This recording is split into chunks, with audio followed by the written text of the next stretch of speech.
Imagina un hospital donde el sonido de los monitores cardíacos no marca la esperanza, sino la cuenta atrás hacia estadísticas secretas.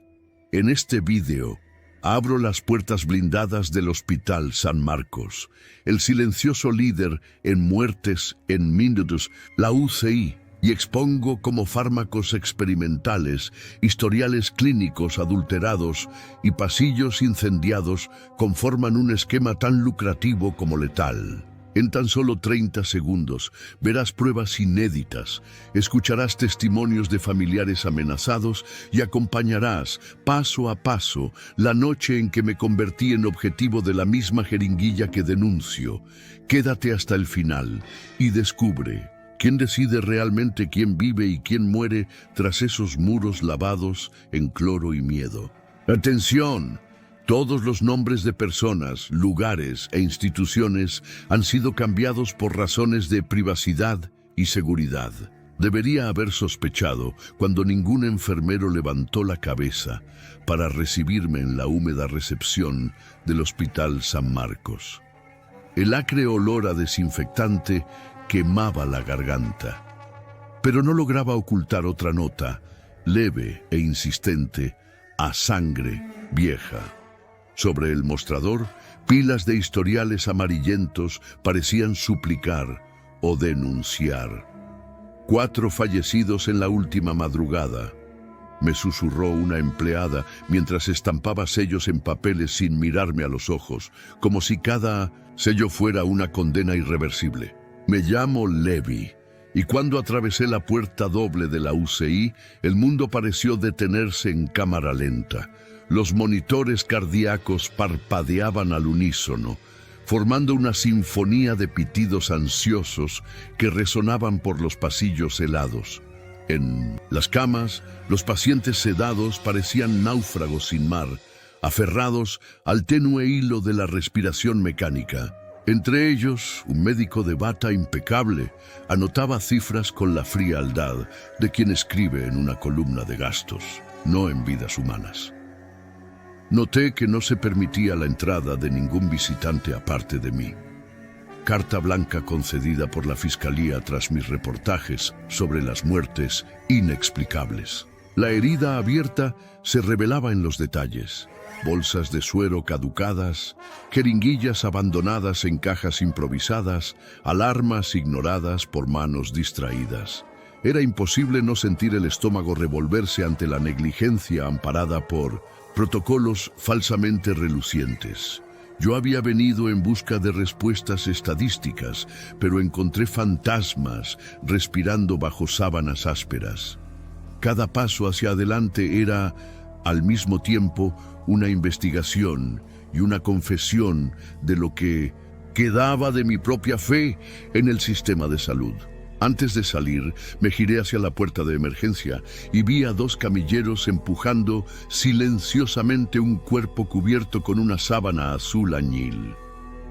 Bajo el tejido, algo goteaba, un hilo oscuro y viscoso que dejaba un rastro aceitoso sobre el suelo de granito. Intenté fotografiarlo, pero la batería del móvil se drenó como si aquella atmósfera apática la hubiera absorbido. El enfermero levantó la sábana solo lo suficiente para que viera el tobillo marcado con una pulsera roja. Fallecimiento 467. Volví al día siguiente con una lista de 112 muertes registradas en los últimos 3 meses. Cifras que harían temblar a cualquier comité sanitario. En la sala de archivos encontré a la señorita Conceição, una bibliotecaria de voz ronca que guardaba los registros en cuadernos escolares escondidos dentro de cajas de guantes quirúrgicos. No confío en el sistema electrónico, dijo, señalando el techo donde unas cámaras negras parpadeaban, aparentemente apagadas. Hablaba sin prisa, como quien cumple un testamento. Los pacientes ingresaban con neumonías leves y salían. Cuando salían, en bolsas selladas, víctimas de fallo multiorgánico tan genérico como conveniente. Conceição pasó la página de un cuaderno y posó su dedo sobre una serie de iniciales, todas terminadas con anotaciones idénticas.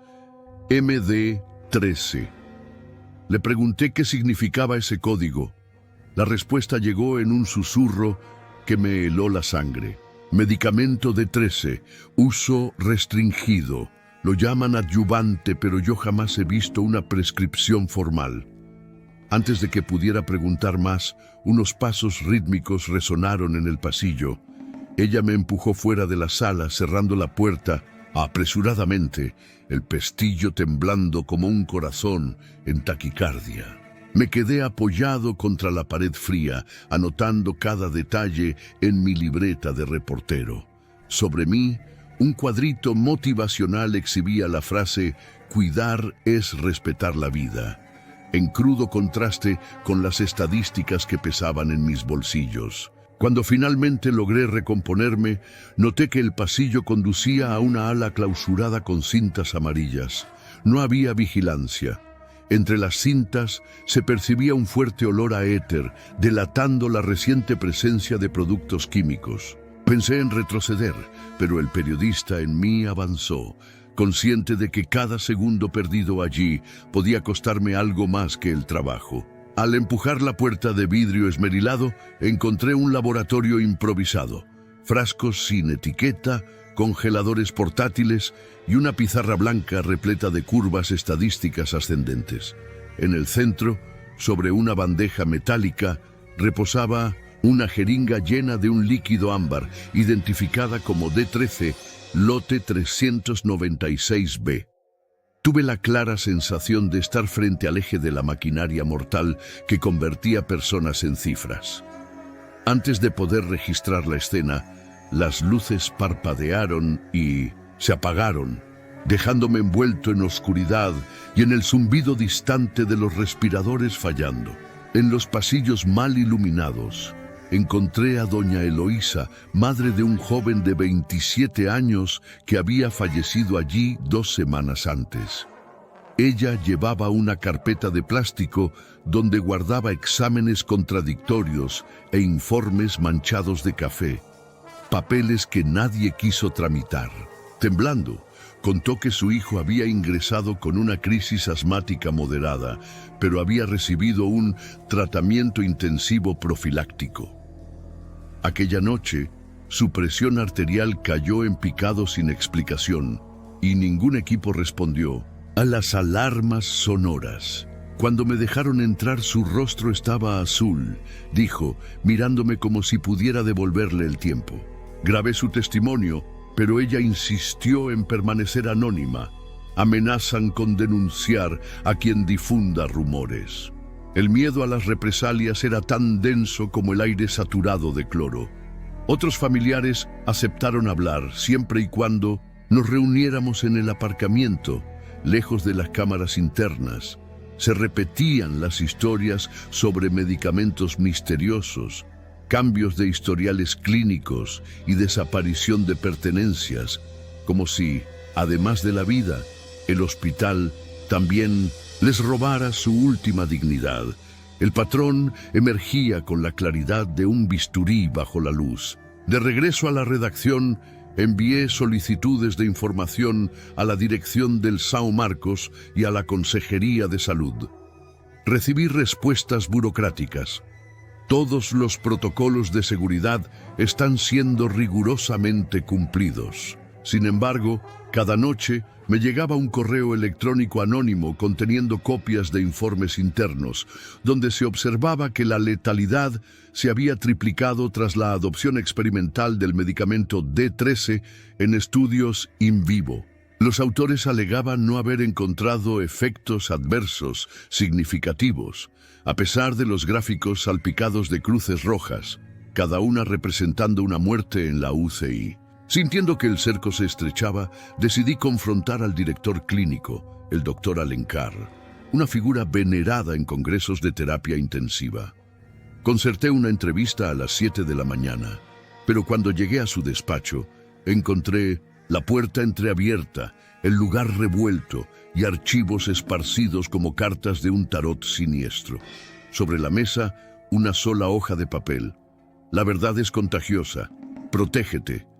El mensaje, impreso en letras mayúsculas, latía en mi mente, como una advertencia tardía. Salí de allí con la sensación de que la investigación había dejado de ser periodismo para convertirse en puro instinto de supervivencia. Convencí a un enfermero recién despedido, Raúl, para que me llevara de nuevo a la UCI esa noche. Después de las 11, el turno se reduce para ahorrar personal. Es cuando hacen las pruebas, me advirtió, ajustándose la capucha de la sudadera para no ser reconocido. Entramos por la parte trasera, atravesando la farmacia del hospital, donde estanterías vacías contrastaban con cajas cerradas y selladas con llave. Dentro pude vislumbrar decenas de ampollas de color ámbar, similares a las que había visto en el laboratorio clausurado. «No están en el sistema», murmuró Raúl. «Todo se registra como vitaminas administradas». Llegamos al pasillo principal. Las cámaras apuntaban hacia nosotros, pero las luces rojas que indicaban grabación permanecían apagadas, como ojos cerrados por orden superior. En la cama 6, la paciente María de Lourdes, de 73 años, respiraba con dificultad. Según Raúl, había ingresado para retirar un cálculo renal y tras una complicación inexplicable había sido intubada. Junto a ella colgaba un frasco sin etiqueta, conectado mediante un goteo lento. El color del líquido era idéntico al del D13. La rabia y la impotencia se mezclaron en mí al ver cómo la vida de aquella mujer se apagaba en tiempo real, bajo nuestra vigilancia clandestina. Sonidos metálicos resonaron en el pasillo y nos escondimos detrás de un armario de equipos. 2 hombres de bata blanca, sin identificación visible, empujaban un carrito con 3 bolsas isotérmicas. En cada una había serafines dibujados a bolígrafo, un símbolo que no figuraba en ningún documento oficial. Consultaban números en una tableta cubierta por una funda negra, mientras intercambiaban frases cortas, como si el silencio fuera parte del protocolo. Al pasar junto a la cama de María, desconectaron el goteo y lo sustituyeron por otro frasco, un transparente, para no levantar sospechas, comentó uno de ellos, y siguieron adelante dejando a la paciente en una paz engañosa. Tan pronto como se alejaron, Raúl palpó el pulso de María y negó con la cabeza. En cuestión de minutos, la línea del monitor se convirtió en un trazo plano acompañado de un estridente sonido de alarma. Ningún profesional acudió. Todo parecía guionado. El supuesto auxilio siempre llegaría demasiado tarde, garantizando otro fallecimiento inevitable. Grabamos la pantalla con un teléfono móvil de reserva y salimos antes de que nuestros rostros quedaran registrados. El frío no provenía del aire acondicionado, sino de la certeza visceral de que habíamos presenciado un asesinato con estetoscopio. Compilé cada vídeo, audio y documento en un dossier de 300 páginas, tablas de mortalidad, listas de lotes, transcripciones de testimonios y fotografías de los frascos. Envié una copia al fiscal público, al Colegio de Médicos y a 3 redacciones independientes. Horas después, la noticia salió al aire con un titular en letras enormes: Hospital San Marcos, línea de producción de la muerte. Las redes sociales estallaron en indignación, pero también en miedo. Al anochecer, recibí 30 llamadas anónimas. Algunas prometían colaboración definitiva, otras puras amenazas. Los curiosos acaban convirtiéndose en estadísticas. De madrugada me despertaron las sirenas en la calle.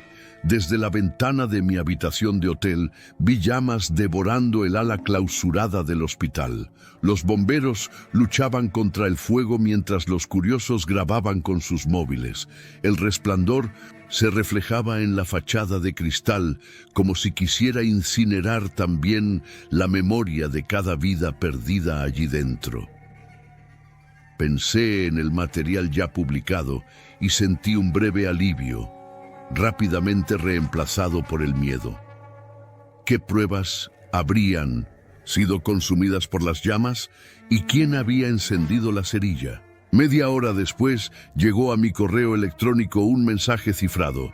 La enfermería estaba vacía. Adelantaron las altas hace 3 horas.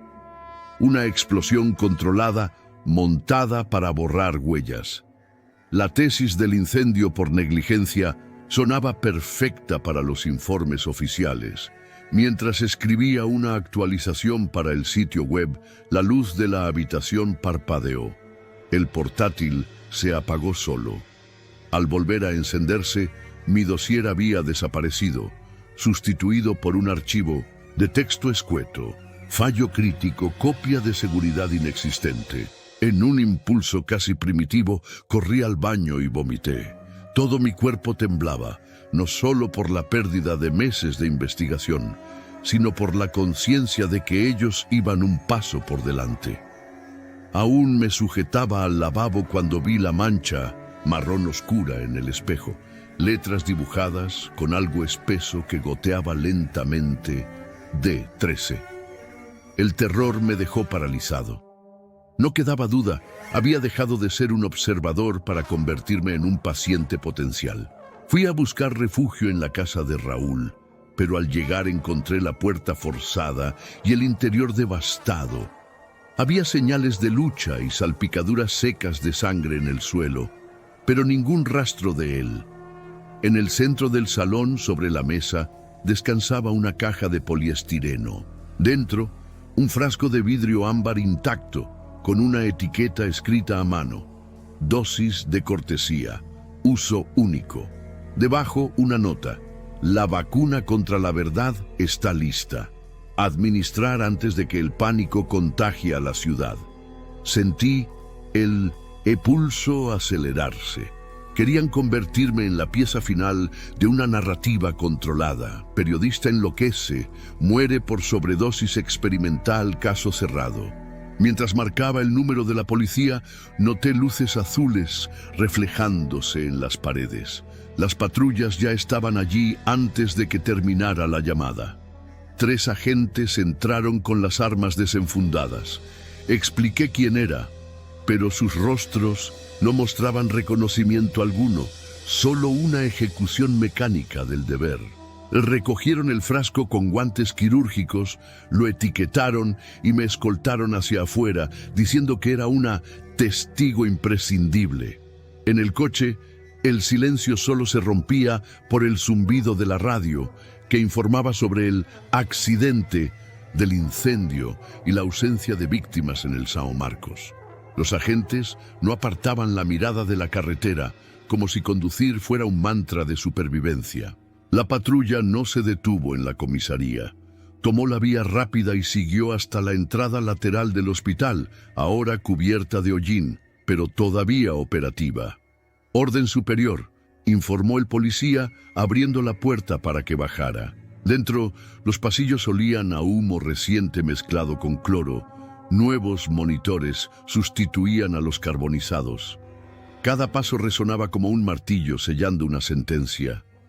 De repente, entendí que no había rescate, solo una reinternación. Fui conducido a una habitación sin ventanas. Sobre la mesa, un historial médico a mi nombre, una pulsera roja esperando mi muñeca. Antes de que pudiera reaccionar, sentí el frío hierro de una aguja perforar mi piel. Aunque luché, vi el líquido ámbar deslizarse por el tubo. Un sabor metálico invadió mi boca. Mi último destello de lucidez. En la placa de identificación del enfermero se leía Raúl. Él sonrió, no de alivio, sino de rendición, y susurró: aquí todos recibimos el alta póstuma. El mundo se oscureció. Fuera de aquella habitación, el São Marcos celebraba otro récord silencioso, mientras la estadística final, comprendí, se escribiría con mi propia firma. Si algo emerge de las cenizas del São Marcos, es la certeza de que la vida humana se ha convertido en moneda barata cuando los beneficios corporativos, la connivencia estatal y la indiferencia social se entrelazan.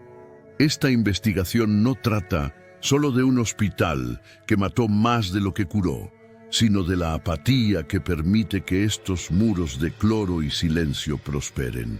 Y mientras sigamos aceptando informes pulidos en lugar de transparencia, cada uno de nosotros podría ser el próximo nombre archivado bajo la etiqueta de fallo multiorgánico. La lección, por tanto, es clara. La vigilancia ciudadana no es una opción, es un antídoto, y la omisión, aunque cómoda, es complicidad firmada con sangre. Si te ha gustado esta historia, deja tu me gusta, compártela con amigos y familiares, y dinos tu opinión dejando un comentario. Mira otros vídeos de este canal que aparecerán al final de este. Hasta el próximo vídeo.